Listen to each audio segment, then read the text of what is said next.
Ah, so sleepy, but I'll soldier on. This is Guy Kitchen with Let's Play Fable 2. The last episode we finished up with Oakfield, and we're back here at Westcliff for, well, that thing, Crucible. Now I should show off a little bit real quick. I went on and bought a few potions and leveled some stuff up. All my strength stuff is now at 3 stars. So that's good news. And I have the chain attack now for brutal styles. Skill, I only upgraded accuracy mainly because I just couldn't get enough experience points and I got impatient. Will, all of my spells at least are now level 2, and I have Inferno at level 3 now. It's a good idea to have Shock and Inferno up, but more so Inferno at the earlier stages. And let's go ahead and, let's see, mess around. Kind of to satiate someone's request, I want to try and see if I can use a few of the other spells in the game. Let's start with Vortex and Raise Dead. I guess I'll go ahead and show that. I'll at least show them off. I don't know if I'll get to all of them because I'm... well, I'll just, you know, be quiet and go. Alright, so yeah, when you step into the door, this is when the quest starts, and I think you can get out the door, but, I don't know, I never tried, never bothered. And look, here's our first overview map of Albion. We don't really get to see, well, we see a few things, all the important stuff, but we don't really know what's where and stuff, and I don't know. I kind of prefer the last map. Anyways, Crucible. As like the arena in the previous game, it has a little entrance thing here, but it's a lot smaller than the last one. Good to have you back. You have a trader here in the Crucible.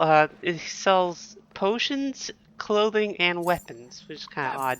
If you have a lot of money sitting around, go ahead and buy every single potion that he has, including the experience potions, because it'll actually do you good. Let's see, weapons. The only thing notable of here that's going to be available now is the introduction of the Master Weapon set. So, Master Weapon is a level just below legendary weapons, like the Maelstrom that I have on right now, and they're very powerful, but also very expensive. But I have my demon sword, so I think I'm good. Yeah, these super expensive ones have augments in them. You can see the little green dots. And then the clothing, you just got, looks like bandit and highwayman stuff. Alright. That's good enough. My throat's already killing me. I haven't even started talking yet. This is going to be a really long quest, too. Ugh. Like, I don't know if I said, like, Road to Westcliff was long. Like, this is long, but this quest is long, but for understandable reasons. And let me take some water, like, get some stuff done. I'm really good with one hand. And as I think Will said, I'm going to go ahead and get level 3 Shock. As I just said, Shock and Inferno, you definitely want to have those two spells at high levels, at least level 3 when you're going into this. Waiting our moment of glory and trying to pass the time as best we can. Gorgoron wants his mummy. Whoa, who said that? Right, who's next then? Oh, well, love to, Well, not wouldn't him. I? Yeah, but still got this whole let's ethical get closer. entanglement to mull over. Yeah. Better hear him. I would certainly embrace this opportunity, but, I'm still waiting for my lucky robes to come back from the cleaners. Well, I can't possibly go on next. My, crossbow's got an awful cold. Oh, come on, that's not even an excuse. Do not look at What? Gorgoron. Gorgoron has an ingrowing toenail right now, an evil toenail. What? Yeah, It's a the demon new guy. child. It's your lucky day. Get your ass in I there. forgot about her. Or him. might I don't wanna know, it looked read like up a little on the girl. rules. Yeah, I don't know why I said him. Not that most I'll show. contenders can read. Alright, so yeah, obviously The last all mage 4 of to the stand people victorious waiting in this are bloodthirsty wimping out. theatre So, was Elsie and we'll go ahead and pick up Elsie this book. Who the- Ignore that guy. Crucible rules. Ignore the intro part. I'll just read the actual rules. The Crucible is an arena of violence, death, and family entertainment, consisting of 8 rounds. Each round will begin when you walk into the starting position and is made up of increasingly difficult waves of creatures. Score a perfect round by beating the target time.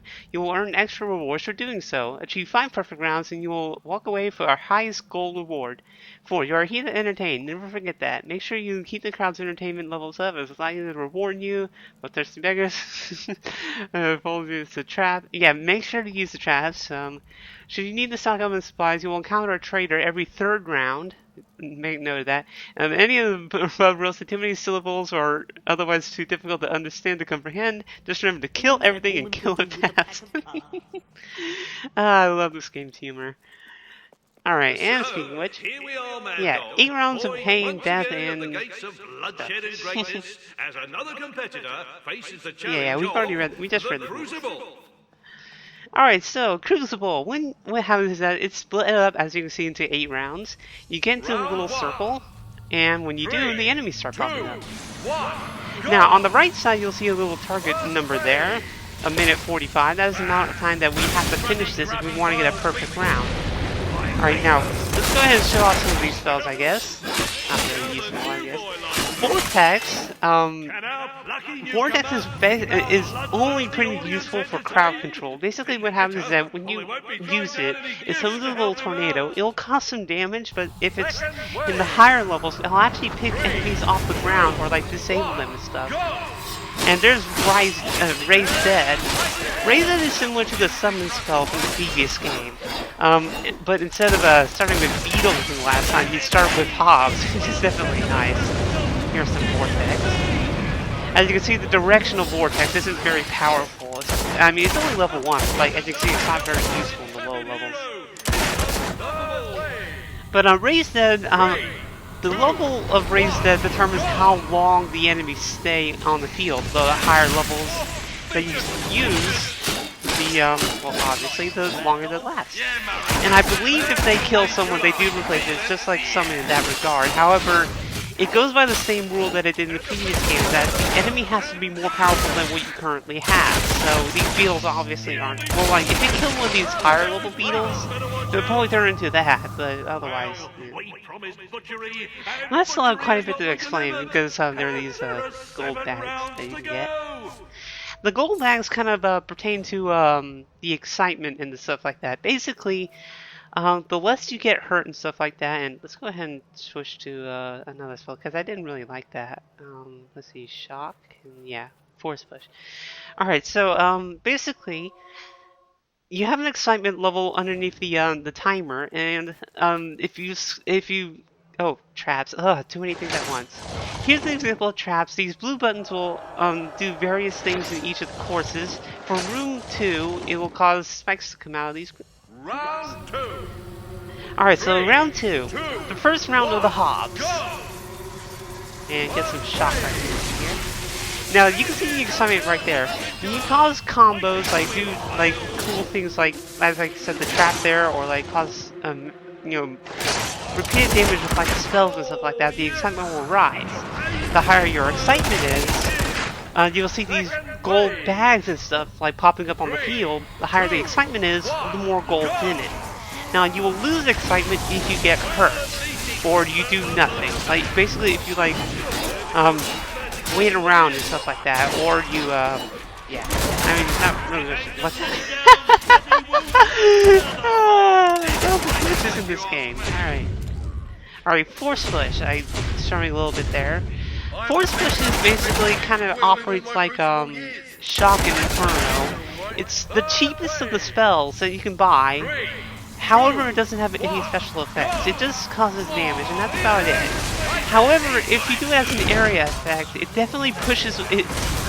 Like the name kind of says, it pushes away the enemies, so it kind of gives you a little bit of room. So that's the one advantage that Force Push does provide. It does separate you from your enemies.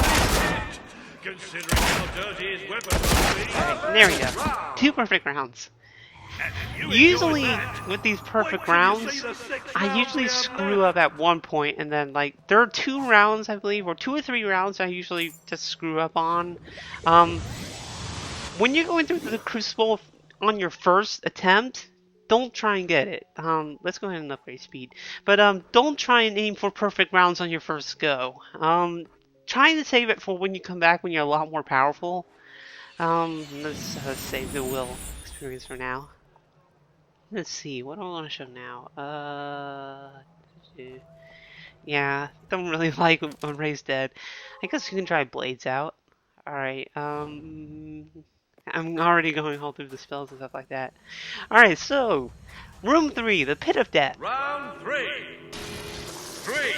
And this is, I guess I should say, I started with the positive. This is Hobbs round 2. I think it's either, the amount of time is a lot Yeah, there's a big hole in the ground. The timer is a lot bigger, but that's because the room is also a lot bigger too. This is gonna be one of the first rooms where you can screw up on your save because like the enemies don't really come towards you. I can't even find any of them. Where are they? Alright, that didn't do anything. Yeah, you'll see like these barrels here. In some of the rounds you'll see barrels there. They're basically bombs. I mean, that's, yeah, what the hell? Oh. Alright, yeah, see like stuff like that. It's already 43 seconds. Alright, yeah, this round tends to spawn, I suppose, the magic hobs and the self-destruct, like the suicide hobs. So, yeah, definitely if you're better with ranged weapons and stuff like that, you'll definitely have some good time here. And if you're lucky, you can catch one of these things and just go to town here. Now, I should note that the bigger of the top hat wearing magic hobs, they can summon oh, gotta get away from you. They will summon zombie hobs, as you can see right here, like hollow men hobs or hollow hobs or. But anyways, they'll summon 3 hollow hobs, that was right now. It's gonna keep summoning them until you kill the guy, so try and kill the guy as soon as you can. Most of the time when you kill the top hat hob, his minions will go away as soon as he dies. So, yeah. Another perfect round. Alright, and yeah, see, 2,000 gold. Like, my excitement was like at ×5 or something like that, so you don't really have to worry about exploring the ruins or anything. There's really nothing there. And now, as you saw in the rule book, after every third round, you get a trader room. So we get this after this round, then the 6th round. Now he'll sell you basically the exact same stuff that the guy at the beginning of the Crucible sold. So you know, go ahead and farm some will potions, I guess. Or will experience potions. It's good to get these will experience potions because then you can bolster whatever spell you really need. And look, I can already afford level 4 Inferno. Actually, I might want to go ahead and get level 4 Inferno because if I'm right about the order of the rounds, it definitely will help in this next level. All right, so let's. Well, yeah, let's go ahead and get it. And just making sure I don't skip anything. I became more attracted to him. All right, let's see. Let's go ahead and put Raised Dead. I kind of liked Raised Dead at level 2. Didn't really use blades though, but. Alright, let's see if I'm right or not. Yep, I'm right. Yeah, it's a good idea to have Inferno here. Let's see why. It's the Holloman what? It's the Holloman round. Alright, so now my strategy for this is really lazy. As you know, the Holloman like to swarm. So basically what I like to do is just stand in the very center of the room, and there's blades. It kind of saw that already in the Defender of the Light thing, but I just like to stay in the center here, just let them swarm me, and then like I have like a high level spell built up, and then just go to town on them. Now there are traps. There are traps in like the upper and lower corners. And I believe what that happens is that if you trigger them, they cause like the marshland to go on fire or something like that. Or like it activates some flames. I mean, something like that. But I never really used them. I never really had any use for them, anyways. I mean, if you have a high level Inferno, it's kind of useless. I mean, you kind of got your own thing, and I'm getting bit. Shock seems to be pretty effective, go. But again, Inferno has that fire damage, and fire damage is of course super effective. Showing off blades right there, and I should know when you try to direct. I'm doing a lot of stuff at once. When you direct Raised Dead, basically all 3 of the summon things will attack whoever your target, and then blades. Blades is a really unique spell because what will happen is that it has a delay where when you summon it, a few swords will pop out of the ground, and then if you have it in a general direction, like just holding down B, the swords will automatically target whatever is nearest to them. And I didn't do it. If you direct them though, all 3 of the swords will automatically go to them. But like it's kind of like a heat-seeking or enemy-seeking spell, which is actually pretty cool. However, it's not very powerful. So again, I kind of stick with the you know, shock and inferno spells because they actually do effects and stuff like that. And there we go. Alright, cutting through this pretty quickly. Well, not really, covering 15 minutes. I only have to cut. But, like, I don't know, I'm gonna do one big recording, but I'm probably gonna have to do what I do with the Hero of Strength and just, like, cut it halfway through, which kind of sucks. And yeah, we're halfway through the Crucible, so, yeah, kind of a good point to, yeah. But anyways, go ahead and get the extra sauce. And there's sub-targeting. Okay. Alright, so this Guy Cushion 9. I might as well do it now since I'm actually aware of it. In Guy Cushion 9, this is Let's Play Fable 2. In the next episode, I will be taking care of the second half of the Crucible. And go ahead and put shock on all, because I believe I know what the next round is. So see you then, guys.